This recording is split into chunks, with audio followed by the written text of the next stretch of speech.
Same old trouble, villains always knocking at the door. Pretty pictures on the page, but nothing ever stays the same. Thank you, everybody, and thank you, Vandella. Welcome to Graphically Novel. My name is Josh Wasta, a.k.a. Fallout Fury, and with me, as always, is the Phoenix to my tree people, the Cyclops to really anything I'm ever reading, Bear to this comic book. It's Bear. Oh, how true that is.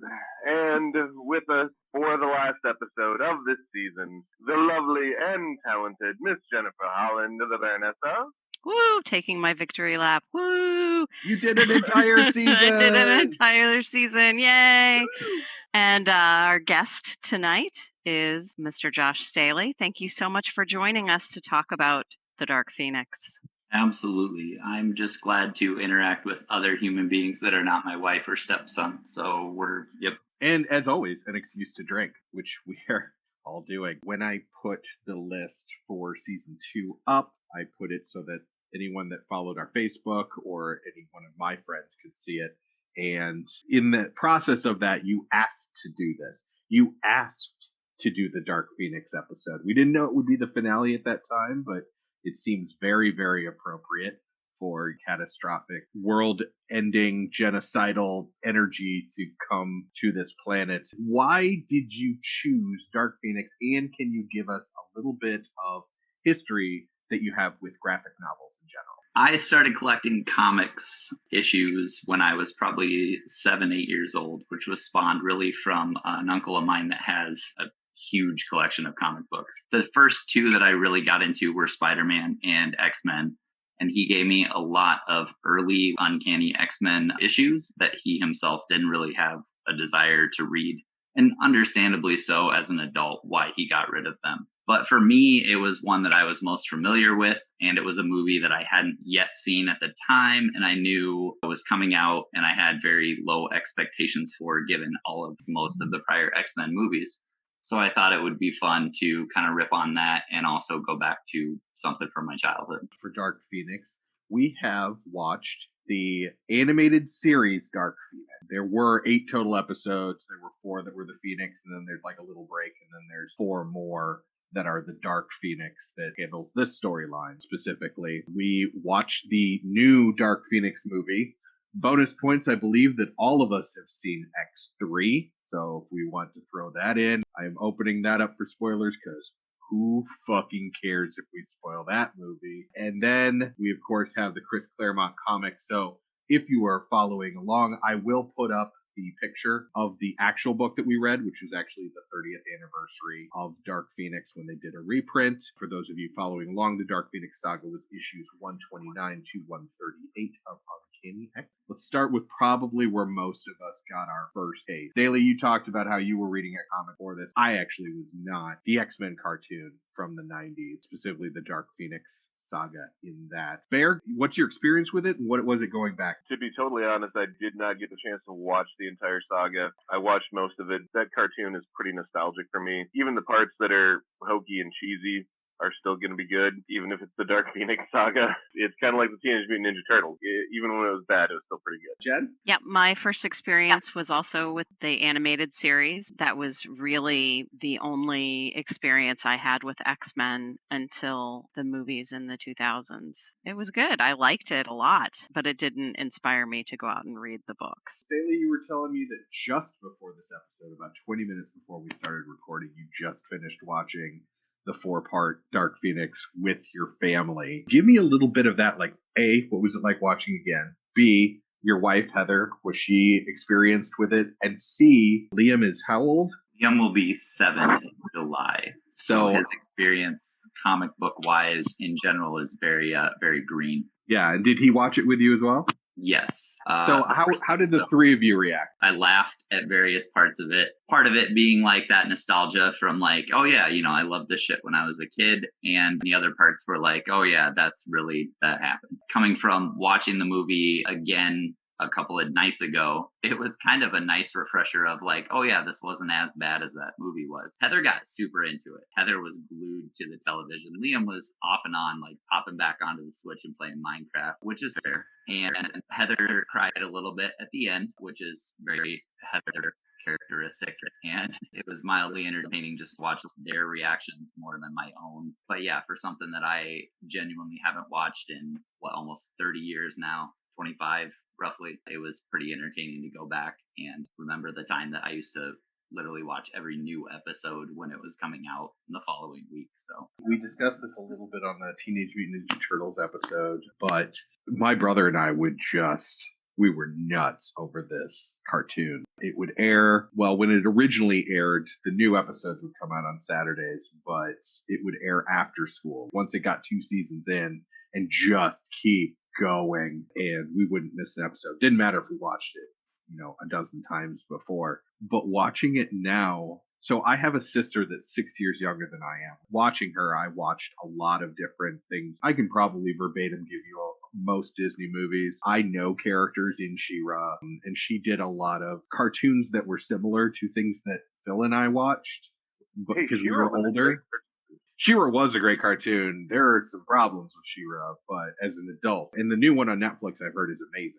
But anyway, watching this, I was reminded of Gem and the Holograms. The drama in the Scott. The like, oh my god, if you take a drink anytime Cyclops says Jean or Jean says Scott, you will be drunk halfway through the first episode. It is... Play that game. That sounds way more entertaining. This whole melodramatic Gem and the Hologram, it was a soap opera with superheroes, and if you would have said that at the time, you would have gotten beat up after school. We were pretty much watching CW animated shows. Thoughts on the Dark Phoenix movie? Same order. Oof.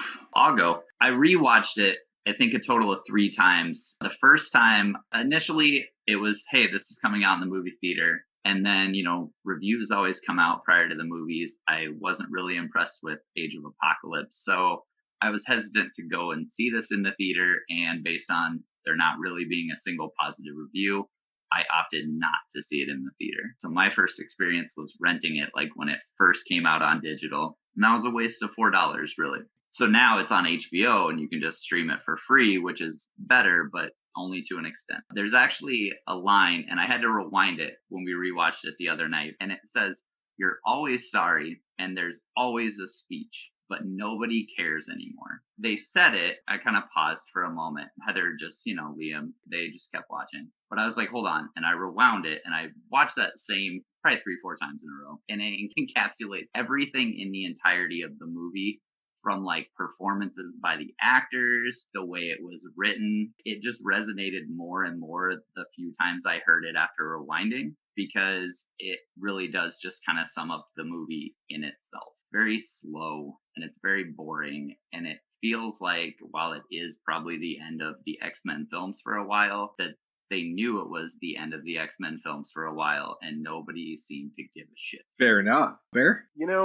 There was so much about that movie that could have been great, but I think, like a lot of other superhero movies that I've seen lately, BVS as one of them, I think it suffered from a piss poor script. The acting was decent. The special effects were good. There was a lot that was really great about that movie until you actually start looking at the script, and the script is just garbage. I've never seen anybody screw up Magneto's personality so completely as they did in that movie.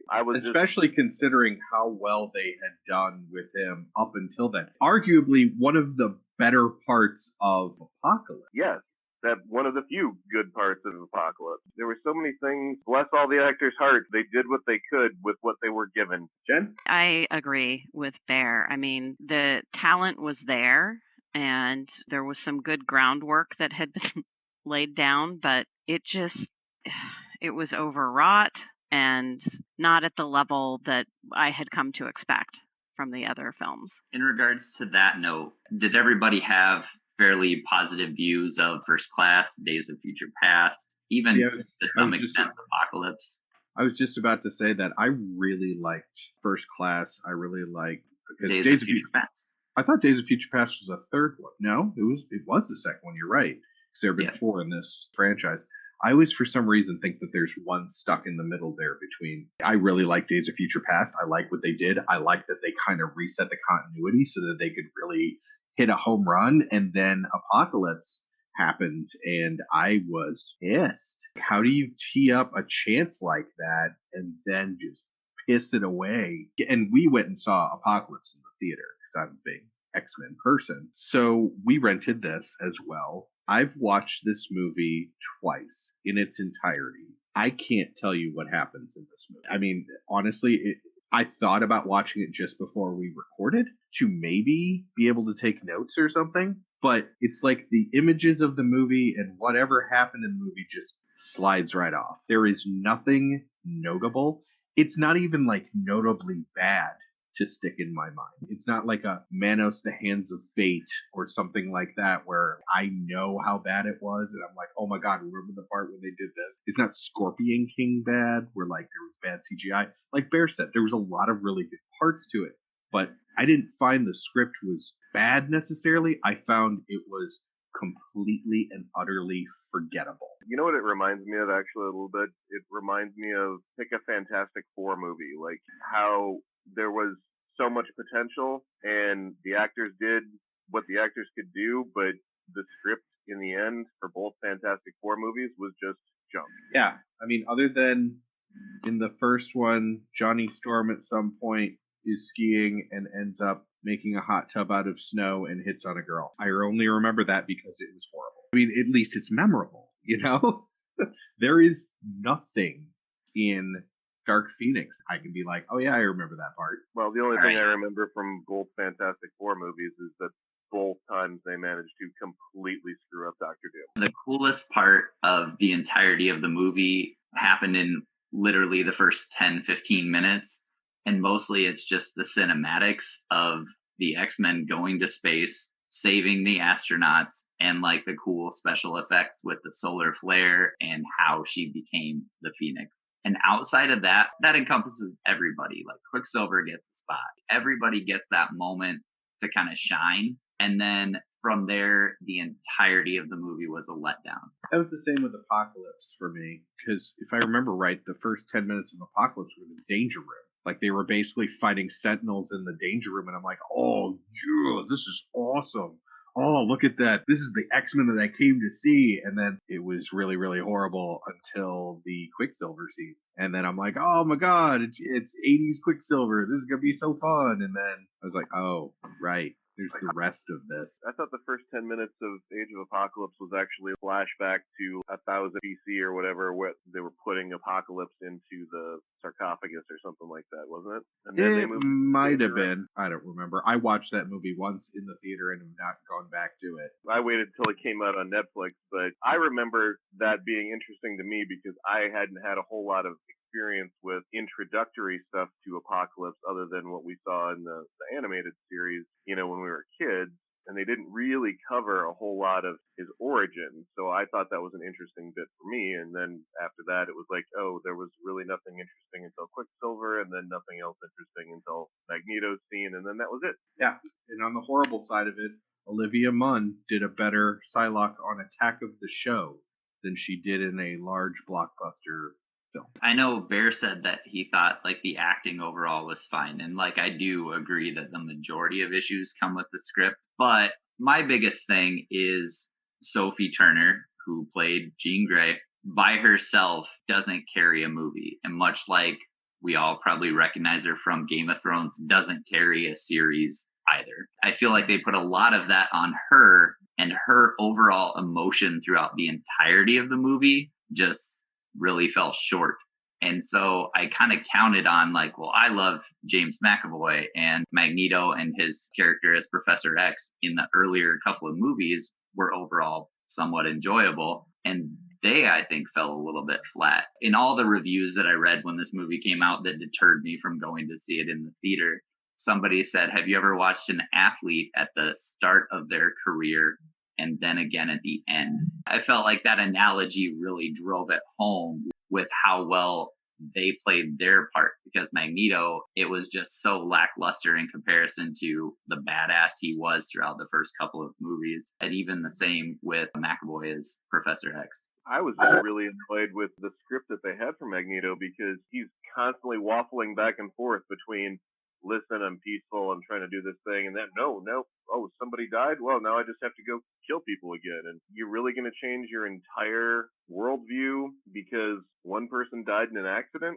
It seemed like a very juvenile plot line. This was something that was meant for, like, preteens to be like, oh my god, you killed my best friend, now I gotta go kill you. Like, really? Yeah, it seems very, to go back to our Birds of Prey episode, it seems very fringed that you have this relationship just to destroy that relationship. You mentioned James McAvoy, but we also found out during the Birds of Prey episode that his name is actually Ewan McGregor. They're the same person. They just go by different names. Dark. I did leave that in, by the way, to our Birds of Prey episode, me screwing up Ewan McGregor and James McAvoy because they're the same person. The other thing, you mentioned Sophie Turner playing both Sansa and playing Jean Grey.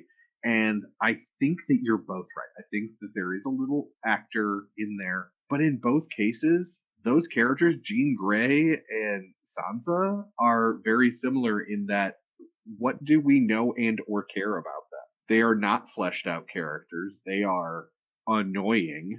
They're overly dramatic because they're, in a lot of situations and in a lot of scenes that they're in, the girl. And in Sansa's case, the girly girl in a family of tomboys or boys. And that's the problem that I had. I felt that Sophie Turner could have used the opportunity, and who knows what happened behind the scenes. Maybe she was trying to add something to Jean Grey, and people were like, no, this is Jean Grey. What you see is on the box. She's a Mary Sue. Just keep moving. And that's the whole point of this, is that for 3/4 of the movie, she's going to be a Mary Sue with some problems, and then all of a sudden she's going to be badass chick. And that's what we're going to do with her because that's what the comic was. And I don't think necessarily that's Sophie Turner's fault. I think maybe we might see something from her later where she gets out of that. I do think that it's a character thing because Dark Phoenix 1000% is the most interesting part of Jean Grey. And that's why it has survived as long as it has. Jean Grey's boring. I'll go on record as saying Cyclops is boring. Wolverine is overexposed, but at least he's not boring, I guess. That's where I am. And I'm a huge X-Men person. It's just, man, there are some characters that just are milquetoast. And But, Cyclops and Jean Grey are two of those characters. 100%. And I think overall, that's not even just those characters like in this movie. I think that's every character in this movie. Every character, when there was some point in conflict, they're like, I'm angry, and this is exactly why. And there was no subtlety, like there was nothing that was alluded to for you to figure out or to pay attention to. I'm mad because Professor X hid this whole aspect from me. But they literally just said exactly how they felt. Like there was no mystery or thinking, like, what are they getting at? They said what they were getting at, which I think added to the fact that it was boring. There was nothing for you as the viewer to pay attention to or to look for beyond what they already conveyed. Yeah, you were just spoon-fed everything. I really feel like that's not the fault of the character. It's the fault of the director. Right. And there are many, many instances in other franchises where we know that these characters are more than this two-dimensional portrayal. We know these actors are capable of doing more than this two-dimensional portrayal. And so it comes down to the direction. The actors are doing what the director is telling them to do.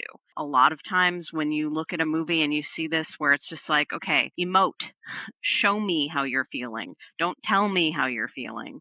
I think that falls squarely on the director's shoulders. We've already done James McAvoy in one other movie this Atomic season. Blonde. Atomic Yes. Blonde. Atomic Blonde, and his Love it. performance in that was stunning. And then we And have to then- compare it to this. And I think Atomic Blonde came out, if I remember right, well before Dark Phoenix did, right? Not well before, but a year or two, yeah. So reasonably close together as far as performance-wise. And then we've got James McAvoy in Atomic Blonde doing amazing. And then we see him in Dark Phoenix, and it's meh. Yeah. Yeah, the show is going to do something to me that is hurtful to say, because one of my least favorite things in the world is goddamn X-Men love triangle. But because Hugh Jackman is so much older than the other actors, especially Sophie Turner, they didn't do the Wolverine is in love with Jean Grey storyline, which, God help me, it could have made this a better movie. You said that out loud and recorded it. I still might edit it out. It depends on how I feel at the time. Editor's note, I still stand by it. I mean, like, I don't totally disagree with that statement is the thing, character-wise. Yeah. Well, I also found it interesting that of the 4 movies that we were talking about, only 2 of the movies had the same director. So there were 3 directors involved with these 4 movies. And ironically, one of them was Days of Future Past. That was Bryan Singer was the director for that. And he was also the director for Apocalypse. That blows my mind. I'm Right. like, what happened to him? Right. I'm going to guess studio involvement. It's what happens to the best directors, and it's probably why he wasn't there after that. You know, you look at Sam Raimi, who very famously did 2 Amazing Spider-Man movies, and then the studio got super involved with the third one. He was like, okay, well, go fuck yourselves. I'm going to have him You emo guys didn't dance. like Spider-Man 3? Really? No one can see my face when I say Yeah, something like that. I was about to say, you got a sarcasm emote. Yep. Which is a worse movie? Dark Phoenix, X-Men 3, The Last Stand. Look, bourbon. That's my response. Staley? 'Cause if you Did don't Bear talk- already steal the bourbon answer? He sure did. Oh, you're finishing your glass. Oh, I've got the whole bottle in here, so I'm good. I don't know that you say one is necessarily worse than the other. Do they have the same faults as movies? Not necessarily, but do they have at least an equivalent amount of faults that you should hate them both equally? Yes. That was a very political, well done answer. That was a very film school answer. Jen? Which was worse? I liked a lot of the casting for X-Men 3. I thought that was really good. But beyond that, I mean, that storyline was, I did not care for it. That said, Dark Phoenix, yeah. I like Dark Phoenix more. That doesn't mean that I liked it. I just liked it more. I'm going to go on record and say The Last Stand is better, and I will give 3 reasons why. A, Kelsey Grammer as Beast was only in X-Men 3. I like what they did with him. I liked Vinnie Jones as Juggernaut, even though he had the I'm the Juggernaut bitch scene, which I admit in the theater I guffawed. I didn't just laugh at that. I thought it was hilarious because the rest of the movie had been ridiculous, so why not throw in a popular internet?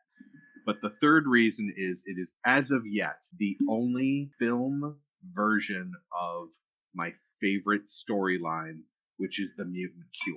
And which mutants go for the cure, which mutants, are fighting against the cure because it could be weaponized.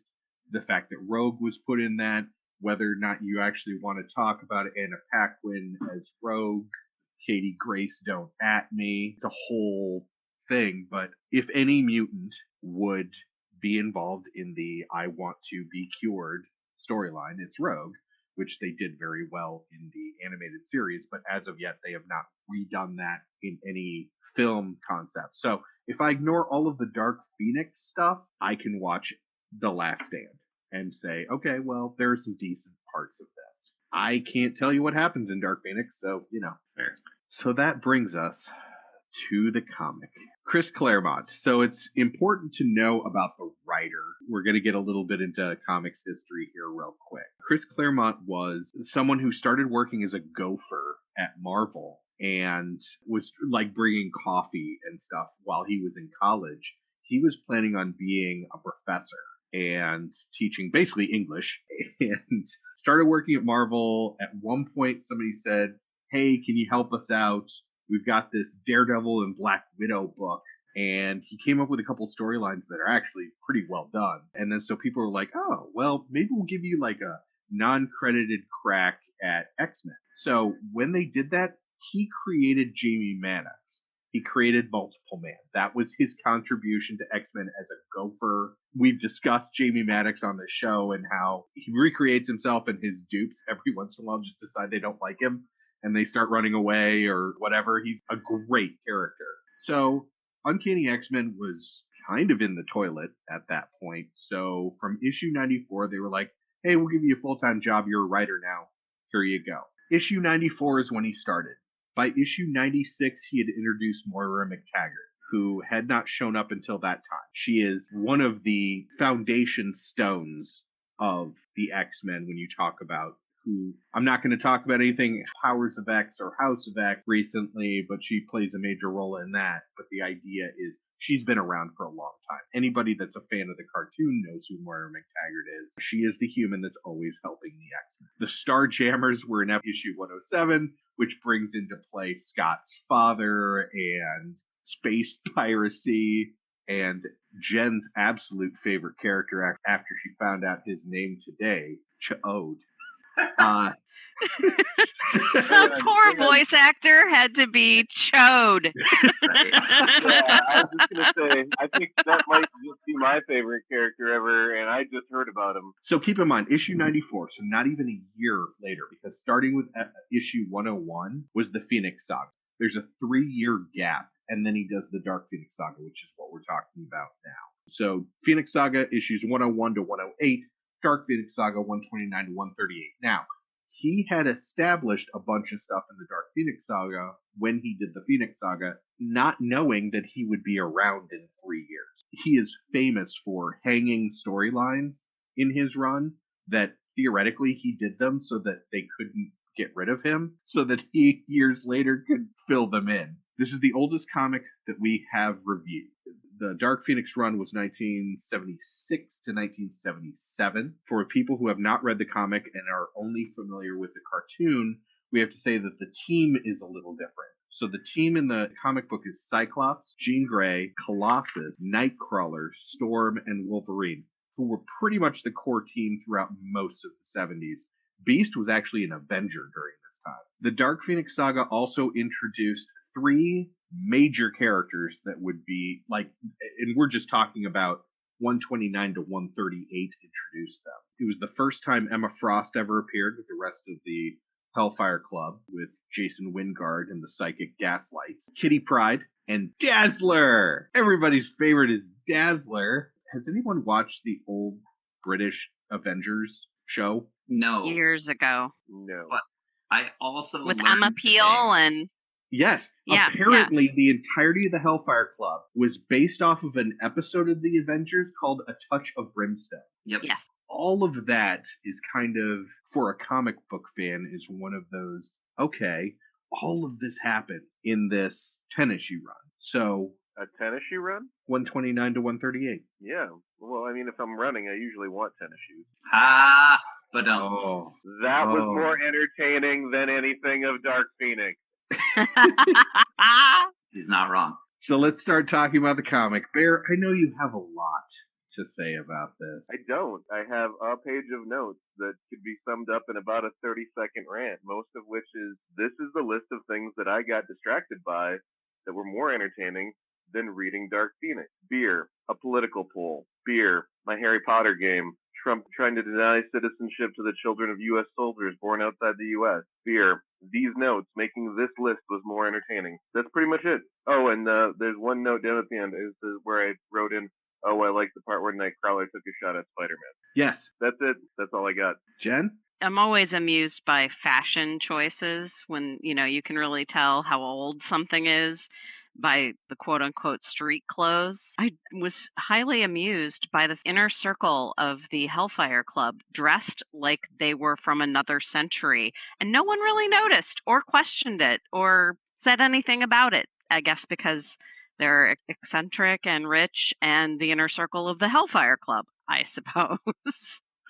How many vampire players do you think read this comic and was like, oh, they're meeting in some high club somewhere with other vampires? Well, I'm going to wear my Philly shirt. When they went to New Mexico to see Angel, and he was wearing 70s basketball shorts and a striped t-shirt and sneakers. I'm like, you are a wealthy dude with angel wings.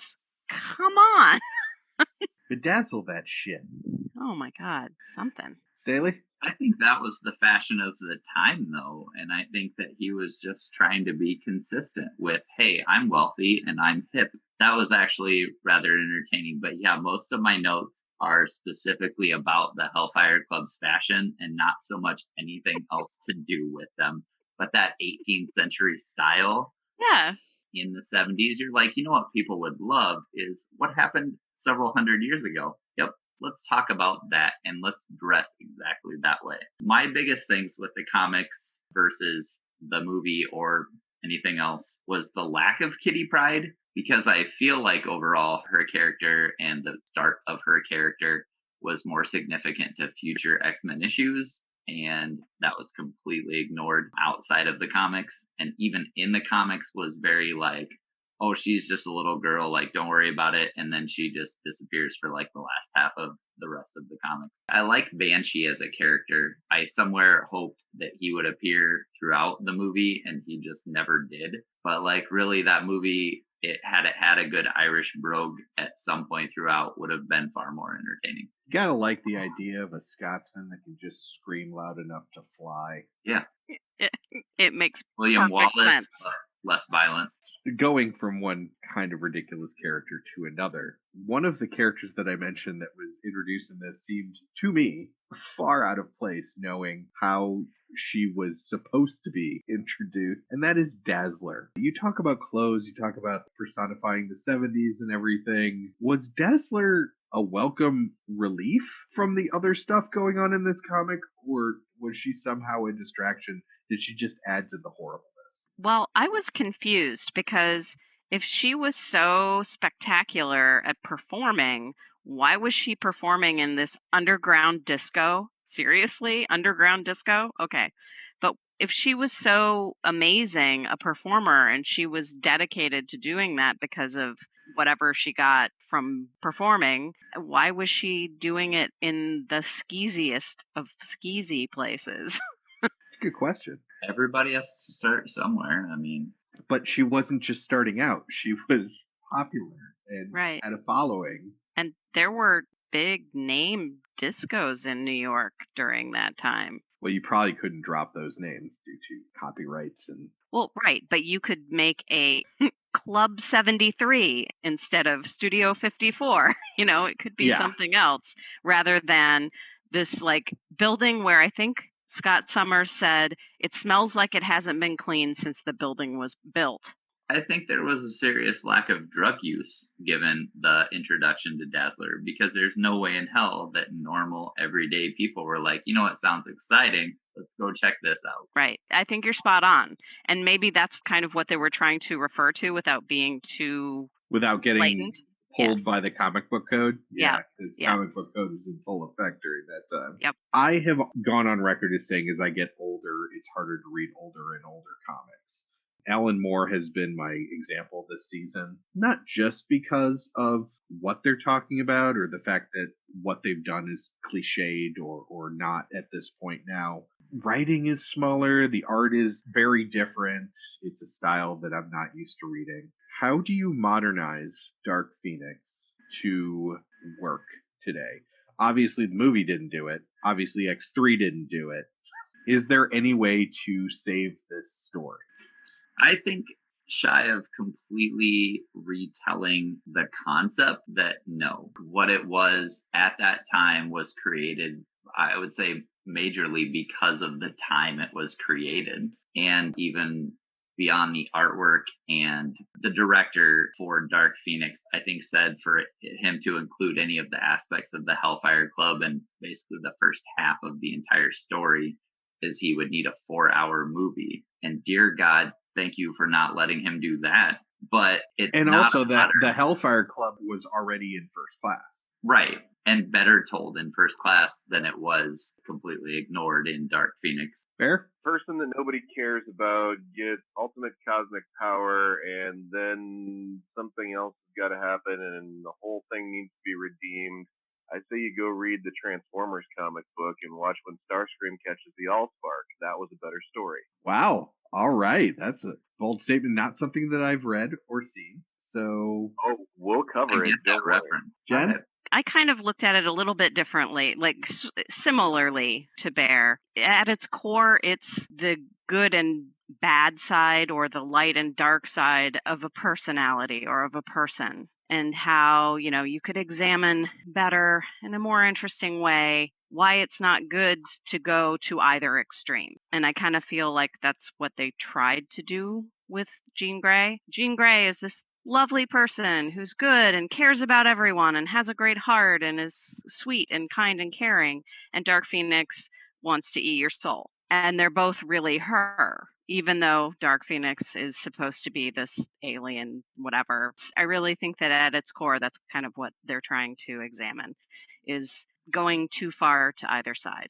And to Bear's point, I was going to say, oh, would you redo it like John Carpenter's The Thing? That would work too. Starring Summer Glau. I specifically bookmarked the last page of the graphic novel because obviously I'm not that old that I own these individual issues, but where the Watcher says all beings carry within them the capacity for good and evil. All of our actions result from the interaction of these two fundamental forces. And that concept in itself is eternal, in my opinion. And you can make a million great or really horrible stories, such as this one, out of that concept. And so, could you retell a similar story nowadays? 1,000,000%.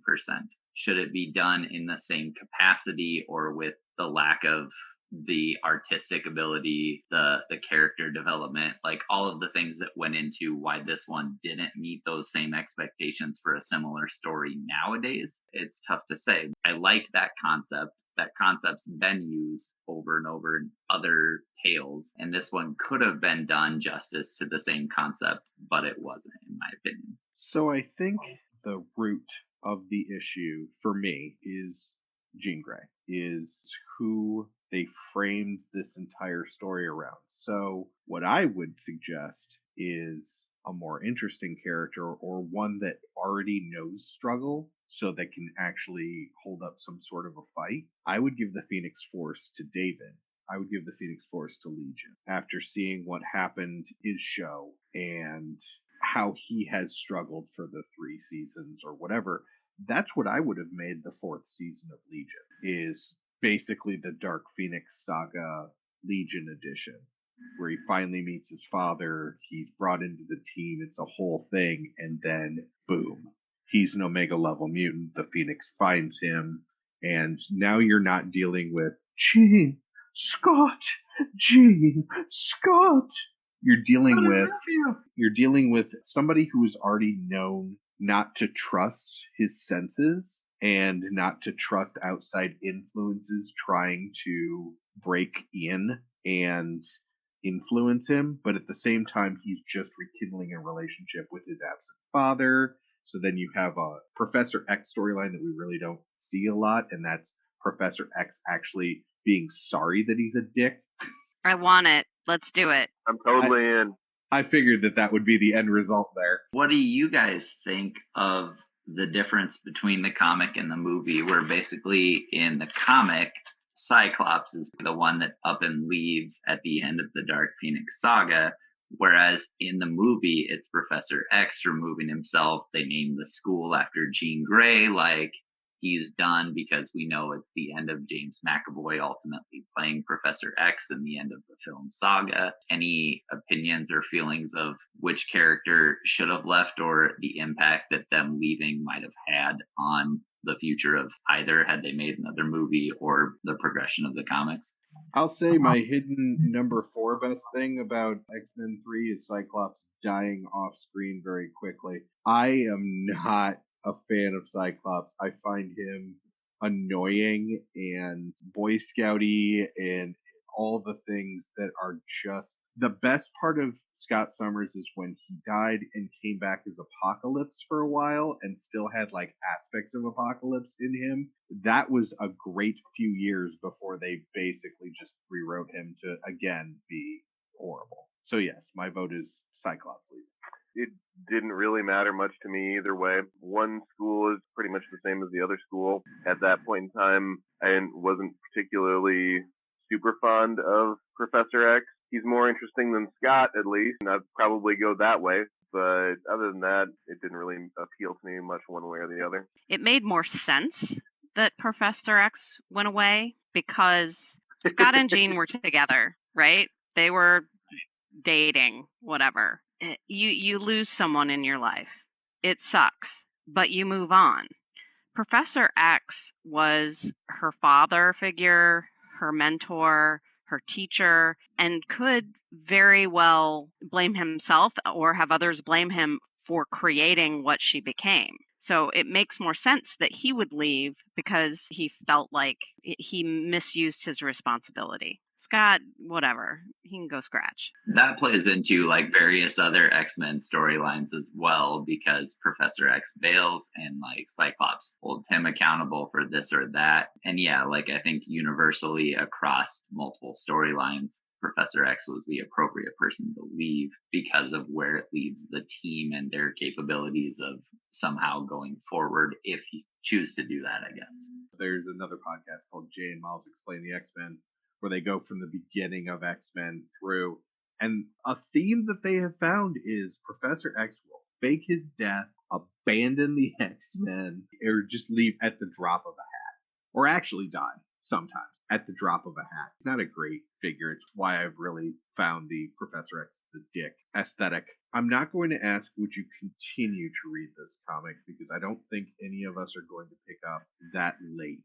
But I will say, out there in the zeitgeist, there's enough stories, and everybody should be at least passively familiar with the X-Men to say, what would you recommend that our listeners read out of the X-Men? What's your kind of favorite either storyline? I will go from the cartoon, I will go from a character, I'll go from what you like about the X-Men. And we will start with Staley. Favorite X-Men storyline is probably still Days of Future Past, and that's an old ass X-Men cartoon or comic prior to that storyline. Whether or not it still pertains modern day, was one of the best X-Men storylines that was still ever written or created. Fair? I haven't read a whole lot of X-Men stuff. The only thing that I can really point to that I personally really enjoyed was Old Man Logan. That whole storyline was really interesting to me, but I've also kind of discovered the more I get exposure to X-Men stuff, the more I'm really interested in X-Men villains and less interested in the actual X-Men themselves. I am supremely interested in the origins and actual storyline of Apocalypse and Mr. Sinister, and even though it's a different group, Dr. Doom. Those are pretty much all of my favorite characters from those storylines. As far as the actual X-Men themselves go, I'm hard pressed to put a finger on anything. Like, I enjoy Wolverine just because he's kind of got the most personality out of the rest of the group, but as far as the rest of them go, until we saw Legion, in which case I kind of fell in love with Legion. The TV series was good, the comic was amazing. That would be, X-Men Legacy, when they started following David. That's the one that we reviewed for that. Yeah, absolutely. That's where I'd be going if it was me. Jen? I would have to say David. Legion is my favorite. But I also really liked, in the newer franchise, I really liked Quicksilver. I mean, I really love that actor. Was it Evan Peters is his name, I think? Yeah. Love that actor, but I just loved that portrayal. It's just exactly what I would imagine Quicksilver, personality-wise, would be like. Kind of this like jerky kid, but he actually does care about people and doing the right thing and what have you. And so I enjoyed those portrayals and the crazy CGI stop motion scenes in the movie. If I were going to point someone towards a character, it would definitely be Legion. Any of the stuff we've read, I really have enjoyed. And the TV series, just top notch. Add more about the characters. For me, as a kid that grew up going to the comic book store and buying an X-Men comic pretty much every week, the entirety of the People from the Future storyline, which basically brings like Cable, Bishop, Forge, all of those characters into it, which if you watch the animated series, they do a moderate amount of justice with. Those were some of the most interesting characters throughout the entirety of reading that comic book series. And that, whether or not you let Fox and the people that did films like Dark Phoenix or X3 produce such a movie would be dependent on, I guess, who you let involved with it. Those were some of my favorite storylines from it that really never got a lot of representation outside of the animated series. If I was to point somebody to what I felt was a really good newer X-Men series, and keep in mind I've been collecting X-Men for a very, very long time. I am a huge Rogue Gambit super fan. There was a series called Extreme X-Men, XTREME, that started in 2001. The core team is just really interesting. So the team is Beast, Bishop, Psylocke, Rogue. They introduced a newer character called Sage, who's basically her mutant ability is she's a human computer. Storm and Thunderbird, who is the original Thunderbird's younger brother. Gambit joins after like issue 5. The whole idea is that Mystique, and for years and years in 70s, 80s, and on, they never said that Mystique had a lesbian wife or that had been in a lesbian relationship, but she had been. It was always like implied, but never said, whose name was Destiny. Mystique and Destiny were the people that raised Rogue. Destiny died. Her mutant power was she could see the future, and she wrote all of these diaries. So the whole comic book series is about them trying to prevent this future that this dead mutant had written down. And, you know, you have the whole, well, by doing this, are we actually fulfilling what's going on? And they actually address that instead of it being an accident. It was really, really good. I always felt that it never got the credit that it deserved. It was 46 issues was the first run. Tons of fun. You get a lot of views of different. Bishop shows up at one point to basically lecture them on what happens when you try to mess with fate and time. That would be my recommendation. I really, really like that storyline. X-Men in general, you just got to find the right jumping on point. And I think Dark Phoenix and Phoenix Saga in general was a great jumping on point in the 70s. I think you're going too far back now, as we've kind of discovered here. It is a little hard to follow. It's a little melodramatic. It's very, very dated. It's like listening to music that you liked in the 80s and being like, oh, Funky Cold Medina is not great in a modern context. That did not translate well. It did not age well at all. First of all, you're drugging women. Now I feel bad for singing it on karaoke over many years ago. College is college, man. This has been our season finale. We are done with season 2 after this show. Thank you, Josh Staley, for being with us. Check us out. We're going to be taking a break for a couple of months just to kind of reset, do our whole between seasons thing while we do a lot of other reading other than our homework that we have for this, but also doing a lot of reading for the next season. So the next season, in no particular order, is going to be Hellboy, Scott Pilgrim, Big Hero 6, Blade, Guardians of the Galaxy, From Hell, Judge Dredd, Lock and Key, Venom, Tank Girl, Wonder Woman, and Joker. So that's going to be our 12th episode next season. We are still in negotiation with the lovely Baronessa to see if she's gonna do all 12. This has been Graphically Novel. We're so glad that you came and joined us once again. We'll see you next season, and take it away, Vandello.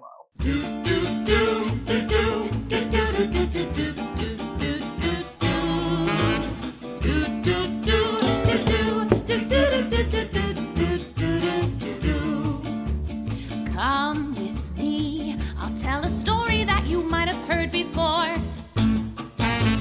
Graphically novel, but the same old trouble. Villains always knocking at the door.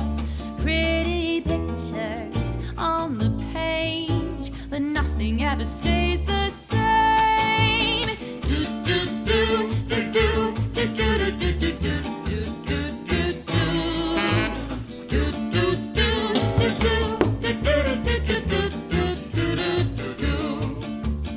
Come at me, and I'll show you something you ain't never seen before. Right or wrong, or can't we all just get along? My mask is no different than yours. Pretty pictures on the screen, but nothing's ever as it seems. Do do do do do do do do do do do do do.